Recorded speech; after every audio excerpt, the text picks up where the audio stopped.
Okay, so there's one screw.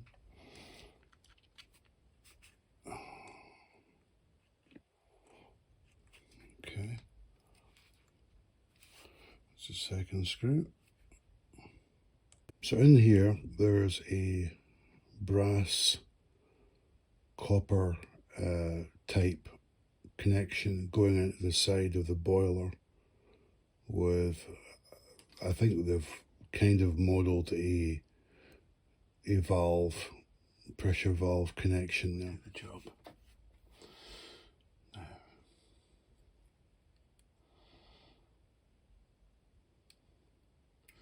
very gently. Okay, so that's fine, that's pulled out. So you can now see that copper connection is freed from the side of the tank. And we'll just do the same on this side as well.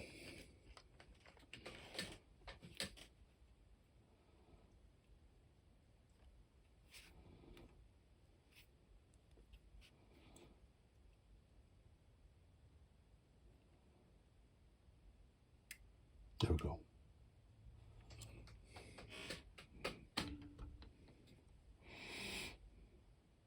So that's that copper pipe detached, if you can see that.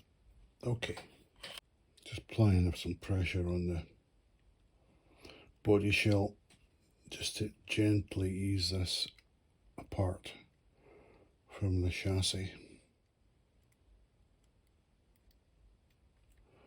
Detail parts. Okay, let's see if we can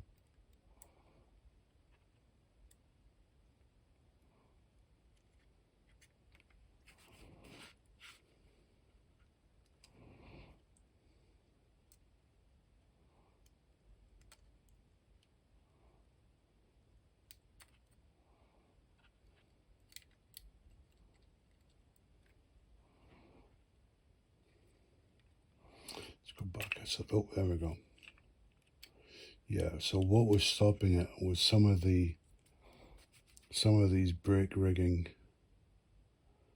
detail parts.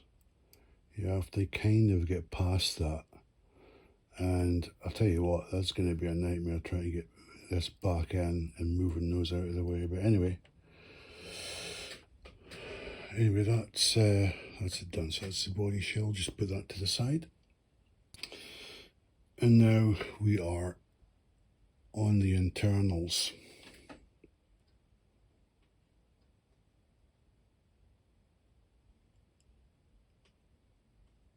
Yeah. Wow. You can see what the fault is. Here's a worm drive, and there's about a 2 to 3 millimeter gap between the worm drive and the gears. So if I turn these wheels, you can see that it's not actually engaging with the worm drive. So the motor is not seated properly.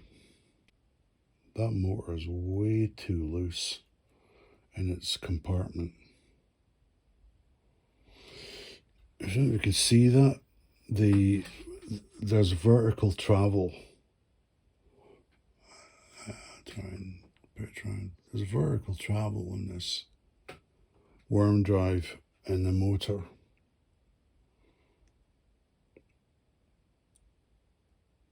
I think if I continued going vertically, the motor would just pull straight out.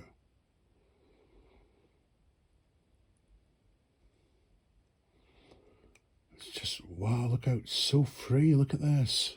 Wow. Can you see that? I don't think it's supposed to be like that. I could get this running, having it pushed down in this position, but I just feel that that's like a temporary fix. I don't feel like that's going to stay in that position. There should be some kind of, or there should be, this is just my opinion, there should be some kind of bracket or something holding this in place. But there's nothing. I mean, is there a part missing? Does a motor, is it supposed to snap in there? I can see that there's a plastic bracket either side, one there and one here, but it doesn't, it just,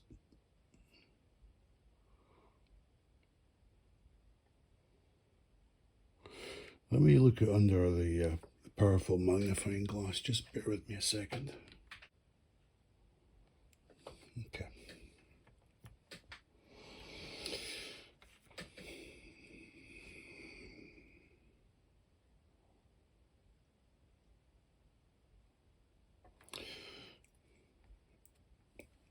Okay, it's a bit difficult to see, but I'll try and explain it as best I can.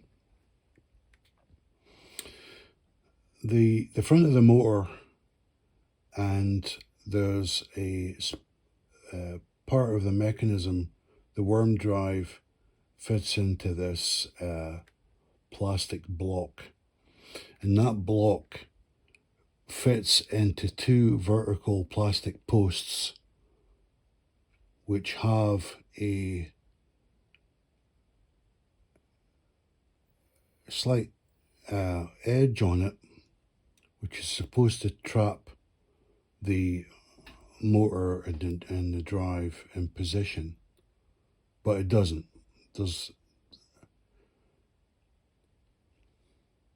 These plastic posts do not have enough tensile strength to actually hold that. It's the dimensions are not right.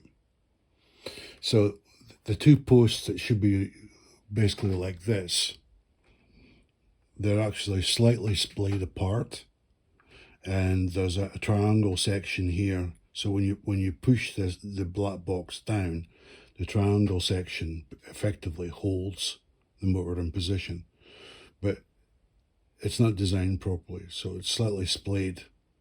So when it passes down through here, and these vertical posts do not have the strength to snap back and hold it, so it's very easy to have vertical movement.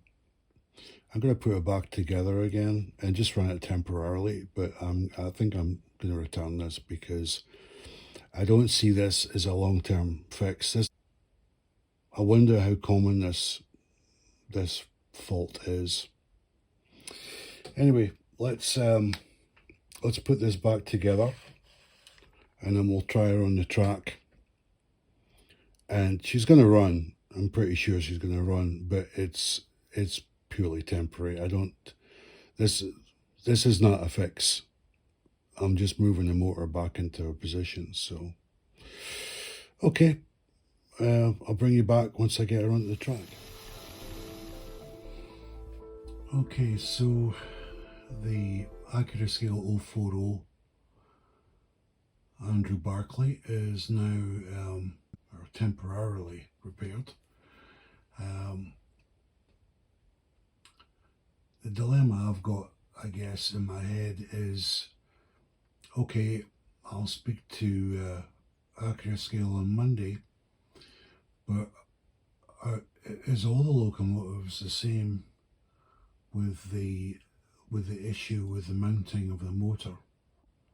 Got some advice on it from friends and family, and they've said, well, it's not like it's a second-hand locomotive, it's brand new. So, instead of trying to repair things, and, the quote was, don't try and be a hero.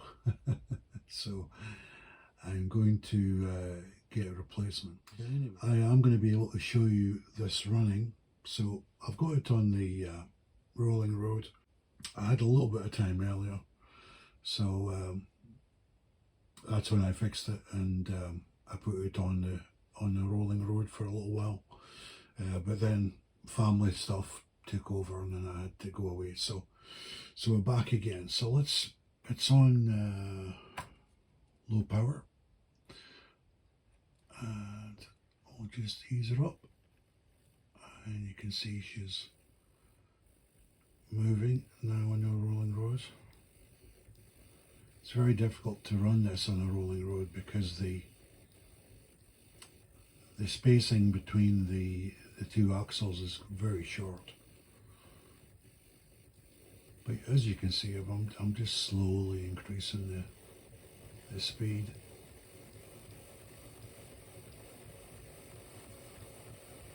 Which is running really well, right? So let's slow it down and we'll change over direction.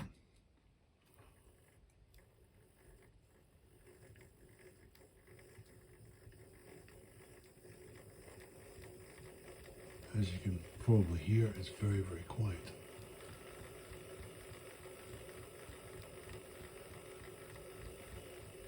Okay, so let me put a couple of wagons on it and let's have a look at it running.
So very, very smooth running.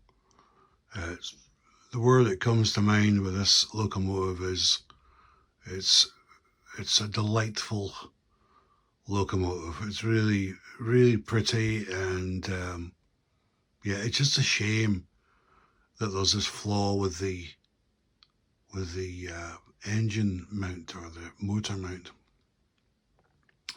So the rake of wagons that we have with it, starting with the Southern Region Coal Wagon, that's by Daypol, and Wilson's and Clyde Netherburn, that was a coal wagon from probably 1930s, 40s, and we have an LMS brake wagon by Wren.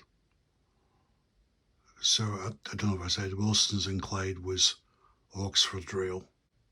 The NCB Accurascale 0-4-0, beautiful locomotive.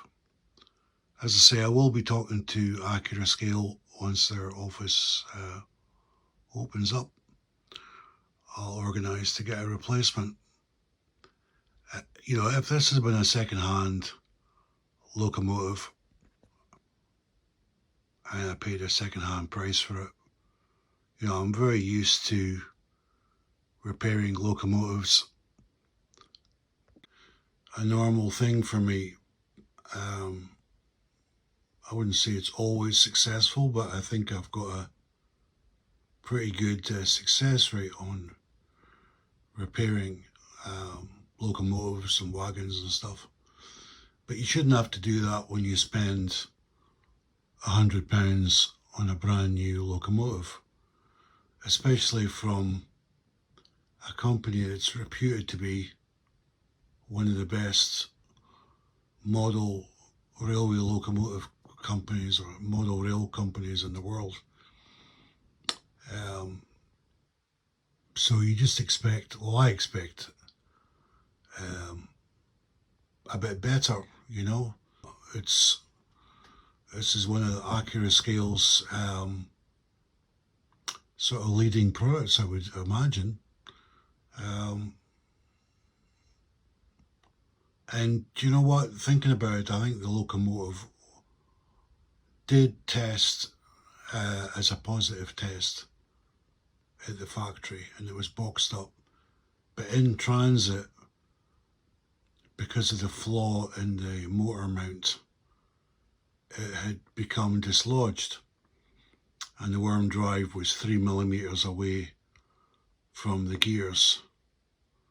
So yeah, it's very difficult to review a product when there's a flaw in it like this, you know.